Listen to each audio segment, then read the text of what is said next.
જય સ્વામિનારાયણ। ભગવાન સ્વામિનારાયણની શરણાગતિ સ્વીકાર્યા પછી જો જીવાત્મા એની આજ્ઞામાં શંકા કુશંકા કરે તો ચોક્કસ દુઃખ આવવાની શક્યતા બને છે। સ્વહસ્ત લિખિત શિક્ષાપત્રીની અંદર મહારાજે ઝીણામાં ઝીણી આજ્ઞા કરી છે અને જે આજ્ઞા આજના આધુનિક યુગની અંદર ઘણું બધું મોટું કામ કરી જતી હોય છે। નિત્ય આપણા સંપ્રદાયની અંદર જે ચેષ્ટા નિયમના પદો બોલવામાં આવે છે એમાં અક્ષરના વાસીવાલો આવ્યાની પર એ પદનું જ્યારે આપણે ગાન કરતા હોઈએ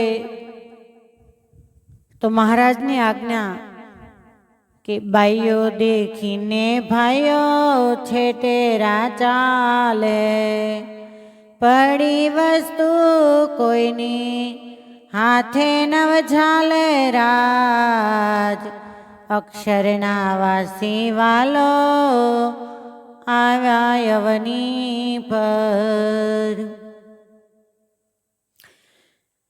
મંદિરમાં કે કોઈ પણ જગ્યાએ હંમેશા સ્ત્રી પર પુરુષથી દૂર રહે અને પુરુષ એ પર સ્ત્રીથી દૂર રહે એ આજ્ઞા તો સમજી શકાય, પણ અતિ ઝીણવટપૂર્વક મહારાજે આજ્ઞા કરી કે પડી વસ્તુ કોઈની હાથે ન ઝાલે રાજ। અહીંયા પ્રશ્ન એ ઊભો થાય કે ઘણીવાર આપણે રસ્તા ઉપર કંઈક જતા હોઈએ, કોઈકનો કોઈ દાગીનો હોય, વસ્તુ પદાર્થ હોય કે પૈસા હોય એ રસ્તા ઉપર પડી ગયેલા હોય ત્યારે આપણે વિચારતા હોઈએ લેવાનો કોઈ શક ન હોય પણ લઈને મંદિરમાં આપી દઈશું। ત્યારે એક તો ભગવાન સ્વામિનારાયણની આજ્ઞા અને બીજા નંબરની અંદર આપણે એક સામાન્ય કહેવાતી કહેવત કે ધર્મ કરતા ધાડ થાય, એ આજ્ઞા કે પડી વસ્તુ કોઈને હાથે ન ઝાલે રાજ। કોઈ ઈશક નથી ઘરની અંદર એ સંપત્તિ લઈ જવાનો કે કોઈ બદ ઈરાદો નથી કે એને પડાવી લેવું કે લઈ લેવું કે જડેલી વસ્તુ આપણી જ હોય એવું માનવું। અતિ આપણા મનને અંદર અસર કરે એવી એક બીના જે અમેરિકાની અંદર બની ગઈ અને આ વાત જે હું કહેવા જઈ રહી છું એ સનાતન સત્ય છે। થોડા વર્ષો પહેલા જ આ હકીકત બની ગયેલી આપણા સારામાં સારા કહેવાતા હરિભગત, જેને એકાંતિક ભક્ત કહી શકાય, જેમણે શિક્ષાપત્રીની એક એક આજ્ઞાને અતિ ઝીણવટપૂર્વક પોતાના જીવનની અંદર ટંકાવી દીધી, એમ કહી શકાય કે સ્વપ્ને પણ મહારાજની આજ્ઞાનો ભંગ ન થાય આવા સારા હરિભક્ત। એમણે થોડા વર્ષો પહેલા ત્યારે અમારા ગુરુ એવા પૂજ્ય બેન એમની હાજરીમાં વાત કરેલી કે બેન, મહારાજની જે આજ્ઞા છે કે પડી વસ્તુ કોઈની હાથે ન ઝાલે રાજ, એનો મને ખુદને મેં મારી નજરની સામે એક અનુભવ જોયો। અમેરિકાની અંદર એ હરિભક્ત રહેતા એપાર્ટમેન્ટની અંદર તો બીના એવી બની ગયેલી કે એ એપાર્ટમેન્ટમાં એક મોટો બિઝનેસ ચલાવનાર એક લેડીઝ મહિલા, એ ઓફિસની અંદર એને કંઈક કર્મચારીના સ્ટાફ સાથે બોલાચાલી થઈ, થોડો ઝઘડો થયેલો અને રાત્રિના સમયે પાછી ઘેર આવી। બનવાકાળ બનવું ક્યારે અને કયા સમયે એ કોઈને ખબર નહીં। પેલી મહિલા છે એપાર્ટમેન્ટની નીચે જે ગાડી રાખવાનું પાર્કિંગ, એ પાર્કિંગમાં આપણે જોતા હોઈએ કે મોટા મોટા મંદિરો હોય, એમાં ખાસ શહેરમાં એપાર્ટમેન્ટો હોય, મોટા બંગલા હોય, તો કદાચ અગ્નિ લાગે, ફાયર થાય તો એની બોટલો બુઝાવવા માટેની બોટલો લગાવેલી હોય, ગેસના બાટલા જેવી બોટલ। હવે એ એપાર્ટમેન્ટમાં પણ એ રીતે બોટલ લગાવેલી હતી, પણ એ બોટલ કોઈએ કાઢી અને પહેલે મહિલા છે એના મસ્તક ઉપર મારેલી, માથામાં વાગતાની સાથે જ એનું મૃત્યુ થયું. જે એપાર્ટમેન્ટની અંદર રહેનારા લોકો એની ગાડીઓ પાર્કિંગમાં હતી, પાર્ક થયેલી, બે ગાડીની વચ્ચે પેલી મહિલાને ફેંકી દીધેલી, કોઈને ખબર નથી. અને ત્યાં પાર્કિંગમાં એ વખતે સીસી કેમેરા નહોતા. બનવાકાળ બનવું એ જ એપાર્ટમેન્ટમાં રહેતા કોઈ બીજા વ્યક્તિ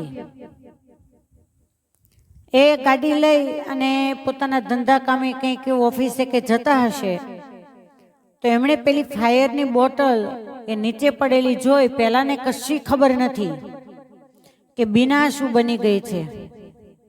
સ્વાભાવિક રીતે એને એમ થયું કે આ બોટલ અહીંયા પડી છે તો વ્યવસ્થિત એની જગ્યાએ એવું મૂકી દો. એ પડેલી બોટલ એને હાથમાં લઈ અને વ્યવસ્થિત જ્યાં મૂકવાની હતી ત્યાં મૂકીને એ તો ગાડી લઈને જતા રહ્યા. પાર્કિંગમાં બે ગાડીની વચ્ચે પેલી મહિલાનું ખૂન થઈ ગયું છે, મૃત્યુ પામી ગઈ છે, એ વાતની એને કાંઈ જ જાણ નથી. વાત વધતા પાર્કિંગમાંથી પેલી મહિલા એ મળી આવી મૃત્યુ પામેલી. એટલે સરકારી માણસો એ બધા આવ્યા અને બધું જાણ્યું. ખ્યાલ આવ્યો કે આનું મોત કઈ રીતે થયું છે.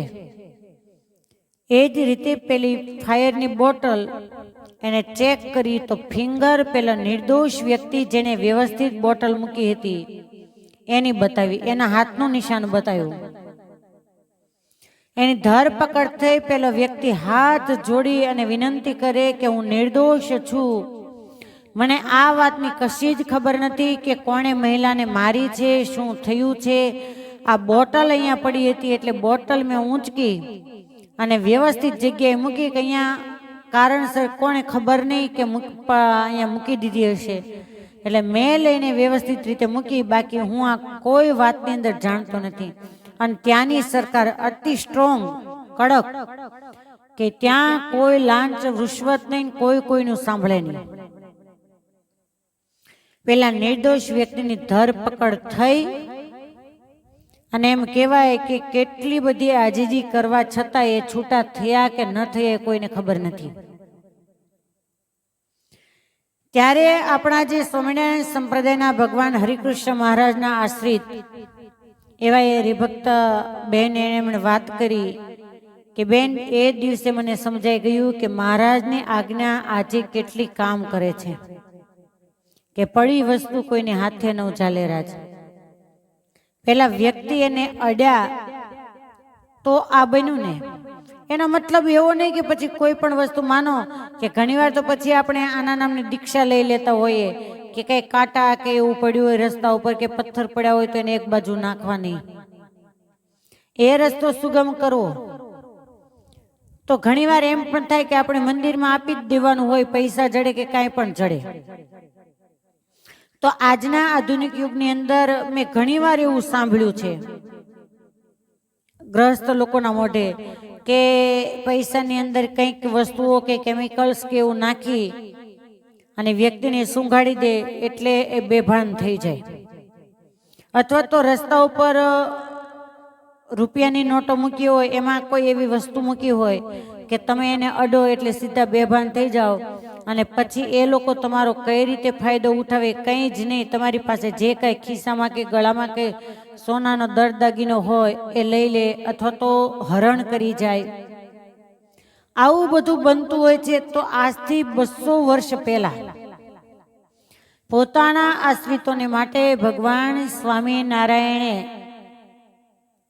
ખૂબ વિશાળ દીર્ઘ દ્રષ્ટિ દ્વારા વિચાર કર્યો કે મારા આશ્રિતો એ નાની એવી ભૂલના કારણે એના જીવનની અંદર આપત્તિનું મોટું કારણ ન બને, એના માટે મહારાજે આ સચોટ આજ્ઞા કરી છે.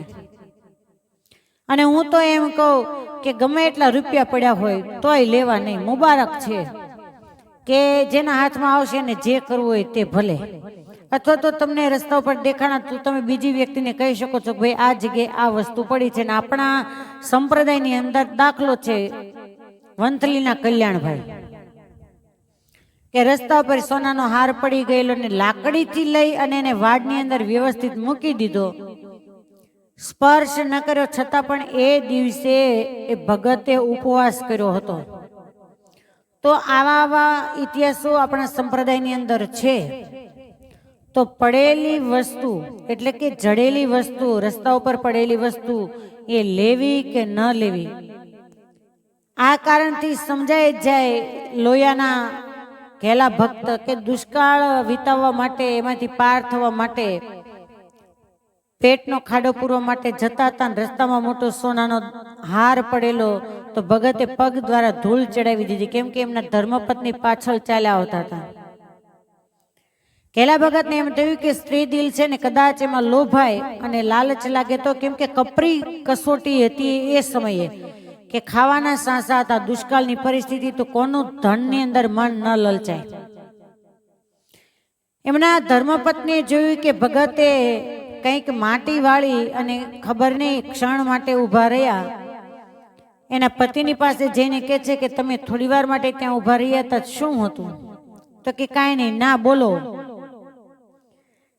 અતિ આજીજી કરી ત્યારે પેલા ભક્તે કહ્યું કે કોઈકનો સોનાનો દાગીનો હતો, એટલે મને એમ થયું કે સ્ત્રી સ્વભાવ છે કે કદાચ મન ધનની અંદર લલચાય તો, એટલે મેં એ દાગીના ઉપર માટી વાળી દીધી.